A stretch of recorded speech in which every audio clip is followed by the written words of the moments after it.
Let's everyone give it up for Dr. Robert Malone.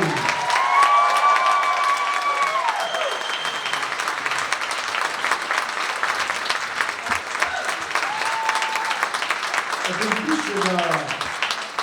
should take a straw poll to make that man a national treasure. So, a lot of great things that were said in that discussion. We talk about members of Congress, we talk about Republicans, right? Yeah, all Republicans are great, amazing people, aren't they? Except when they aren't. Right. Imagine that if they'd only stick to the Republican creed, we'd have so many issues that would be resolved. We have a majority in the House of Representatives, but I wish that meant we had a majority of conservatives. Unfortunately, we know better. Out of that majority, we've probably got 80, maybe 90 that are actual conservatives. I wish it were more, but that's reality. Of that 80 to 90, we have even less that are willing to put their career on the line, that are willing to go toe-to-toe in defense of our rights, in defense of our sovereignty and this great nation. And I have the absolute honor of introducing a man who very much believes in that and is very much a part of that crowd. My good friend over here, Mark Green, has decided to run for re-election again. Because President Trump gave him a phone call and said, "Mark, you're too great. We can't let you get out of office. You gotta stay in there."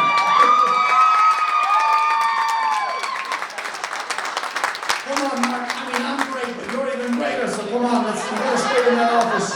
We need fighters in Congress. So, Mark Green over here, Congressman from Tennessee. I've had the absolute honor of being endorsed by him. Gentleman extraordinaire, absolute patriot, Army veteran. Nick is also a physician, chairman of the Homeland Committee. It is my distinct honor to introduce him to you all. So, ladies and gentlemen, Chairman Mark Green.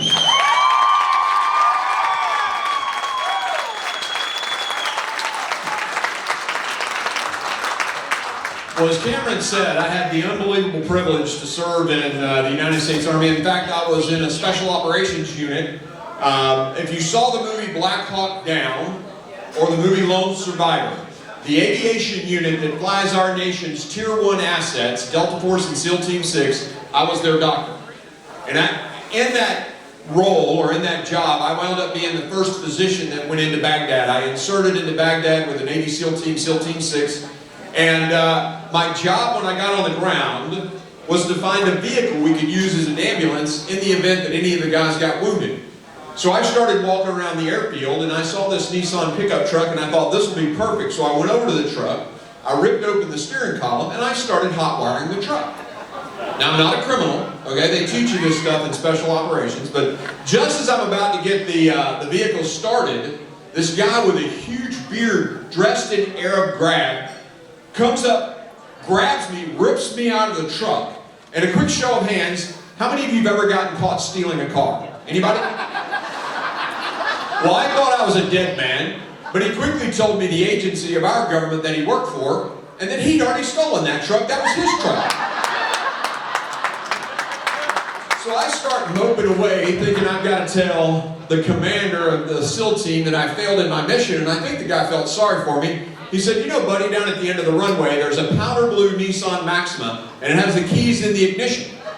So I hoof it down there, sure enough, there's this Maxima. In fact, the plastic was still on the seats. I hop in, hit the keys, nothing happened, lit the hood, someone had stolen the battery. So again, I'm walking back, thinking I got to tell a SEAL team commander that I failed in my mission, and I pass that Nissan truck. There's no agency guy anywhere around. Look left, look right. I stole his battery. Went right into the Maxima, perfect fit. Pulled into the big hangars there for those guys that have been to BIOP, or back then it was called PSYOP still. But anyway, we pulled into the hangar there on the military side. SEAL team commander gets in, and we listen to Iraqi radio as the rest of the city thought. But the story doesn't end there. Several months later, I'm in the Post Exchange, which is like a Dollar General that sort of travels around the battlefield with soldiers. And I'm in the checkout line, got a case of sodas in my hand and perhaps some cigars from that island just south of Florida. And in walked the bearded agency guy. And he recognized me. He made a beeline straight to me, poked his finger in my chest and said, "Hey buddy, did you steal my battery that night we came into Baghdad?" And I said, "Yes sir, I'm a thief but not a liar. I took your battery." He said, "No worries, I had taken that battery out of the Nissan Maxima I sent you down to get." With that, I never saw the guy again, but it's an honor to be here and to support this guy. Cameron is amazing. I will tell you, I told that story to make the point. You get the job done. I needed a vehicle. You get, I don't like stealing, but you get the job done, right? We need men and women in Washington, D.C. who will get the job done for this country. And Cameron Hamilton is that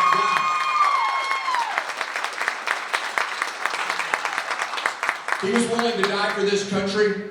He took the oath to defend the Constitution of the United States against all enemies, foreign and domestic. Willing to write that blank check up to the point of his life. And I'm willing to bet he has friends who did it. Yes. Just like probably many people in this room. Served his nation in many capacities. Homeland Security and state. He's got experience in the breadth of our government. And that's what we need in Washington. People with breadth. And the willingness and the energy and the desire to get the job done. Right. Hey, let's give a shout out to the owner of this place. Matt, where are you? Back in the back somewhere? It takes guts for an establishment to pick a candidate. Let me tell you, great job, brother. Well, I currently sit as the chairman on the Committee of Homeland Security. Over the past 10, 11 months, we have done an investigation into the human tragedy that is occurring at our southern border. With dead Americans because of the fentanyl, dead Americans because of the cartel crime throughout this country. And we investigated in a 5-phased investigation. The dereliction of duty, the allowing the cartel crimes to connect with our gangs in the United States, the cartels securing control of our southern border. We investigated the human costs, the tragedy, and we talked to mothers who'd lost their children to fentanyl. We looked at the financial cost of an open border, close to $500 billion a year. We looked at some waste in that department, and just a few weeks ago, we impeached Alejandro Mayorkas.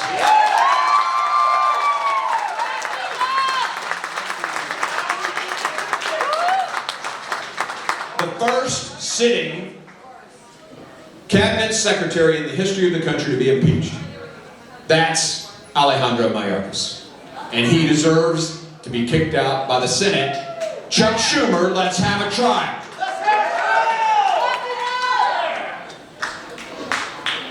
I also had the unbelievable privilege when I was in the U.S. military to bring another guy to justice, a guy named Saddam Hussein.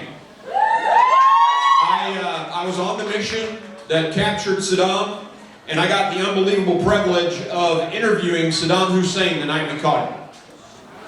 And as I stood there asking question after question of Saddam Hussein, one question is seared into my memory forever. I asked the butcher of Baghdad, the king of Babylon, why he started Desert Storm 1, why he invaded Kuwait. And he gave all these justifications about who owned which oil field, but then he held up his hand and he pointed to his palm and he said, all of human civilization comes from the Tigris and Euphrates River. Every person on the planet is an Iraqi, and I'm the president of Iraq. Saddam was essentially saying he was the king of the world. He could do whatever he wants. And you ask yourself, how could somebody in their head and in their heart become a Saddam Hussein?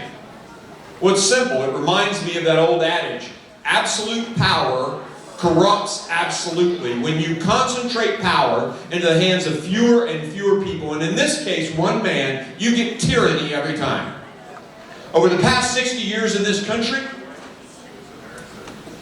we have concentrated power into Washington, D.C.'s hands. And it is taking us on a road to tyranny. Our founders were brilliant. Our founding fathers were brilliant. They were listening to philosophers like Montesquieu and Locke, and they built a government where power was spread apart between three separate but equal branches of government. And they did something even more powerful. They wrote a 10th Amendment to the United States Constitution, and they separated power from the federal government to the state government to the local governments.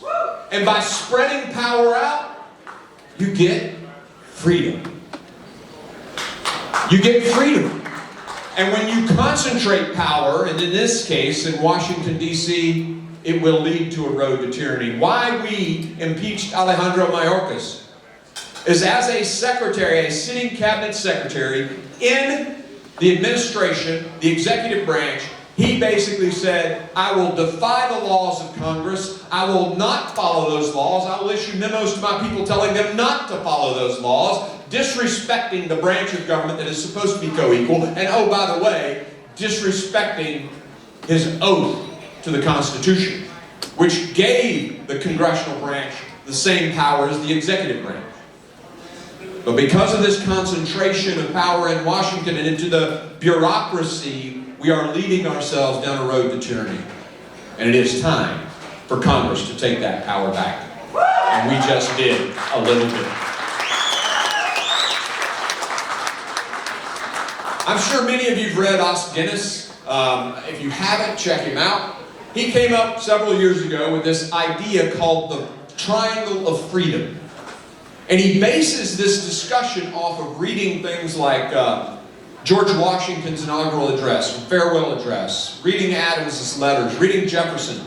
And he generates this triangle as the ideas of our founders. To have freedom at the top, you have to have a virtuous society. But to have a virtuous society, you have to have some faith or fixed moral right. To have faith, though, you have to have freedom. What's the first thing the tyrant does? They abolish religion. Look at Xi Jinping. I mean, that's what he's doing. So to have freedom, you have to have a virtuous society. To have a virtuous society, you must have a faith or a fixed moral code. To have that, you have to have freedom. The triangle of freedom. A few years ago, I sat down and said, well, I'm going to come up with the triangle that is the triangle of the progressive left. And so you can go look, Washington Examiner, read the article, I wrote it. I call it the triangle of tyranny. They want their own authoritarianism. They want their way or the highway, and to get it, they need chaos. So to have tyranny and authoritarianism, you have to have chaos. Look, when Katrina hit, looting, they actually instituted a form of martial law. And people accepted it. In the chaos of the COVID, a lot of people accepted the authoritarianism, right? Well, to have chaos, you must have moral relativity. Moral relativity allows for chaos. You can punch somebody in the face for looking too Jewish.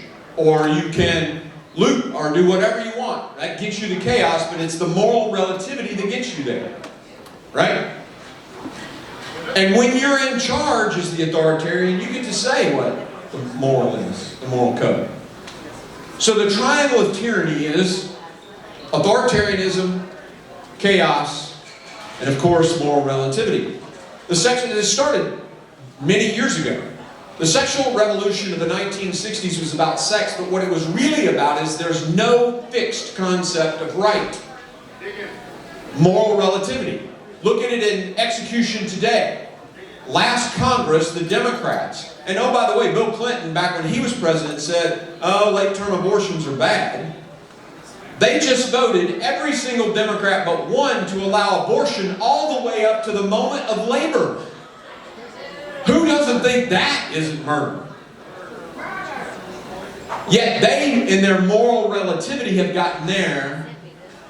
And look at the chaos under this president. The border is in chaos. Our economy, with the incredible inflation, it's in chaos. Our debt is in chaos. The world, with an invasion of Ukraine, with China licking its chops on Taiwan, with the abysmal, chaotic withdrawal from Afghanistan, which, by the way, when that happened was the date Vladimir Putin said, I think I can get away with invading another country.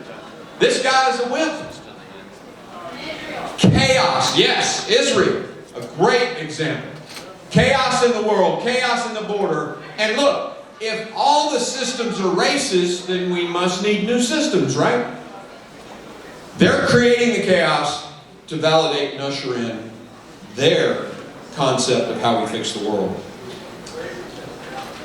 The Great Reset. The whole cancel culture. I can tell you what you can think. I can tell you what you can say. If you say what I don't like, you're canceled. Right? Universal health care.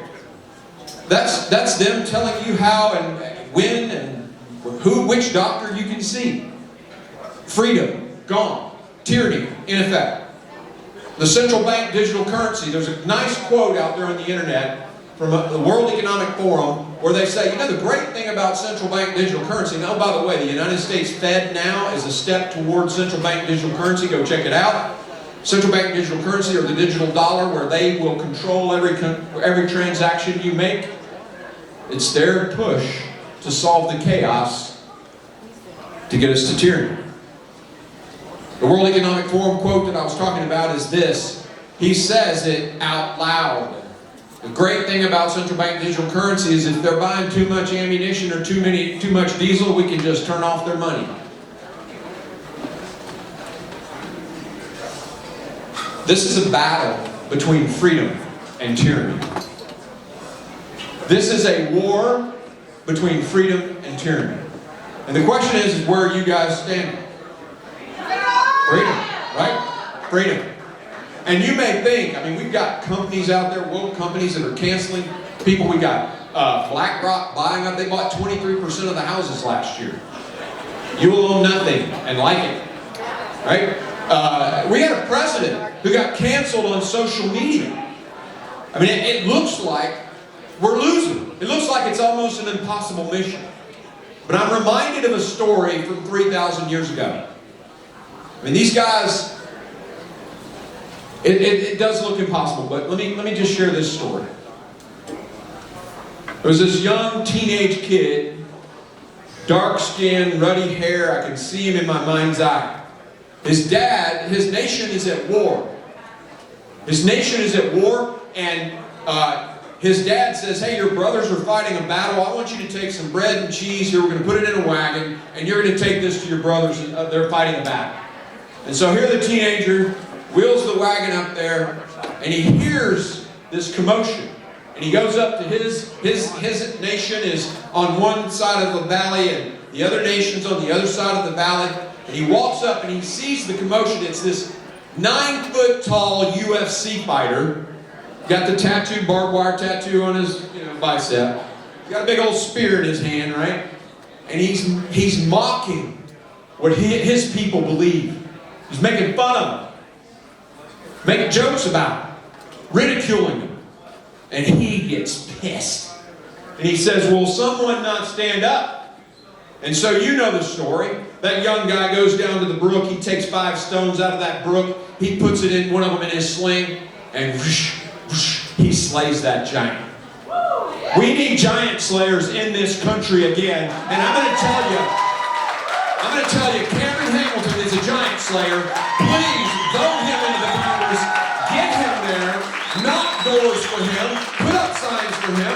Write checks to him. This is a battle between freedom and tyranny. And I hope to God, I pray to God, you're all in it. God bless the great state of Virginia. Of course, the amazing state of Tennessee. And God bless America.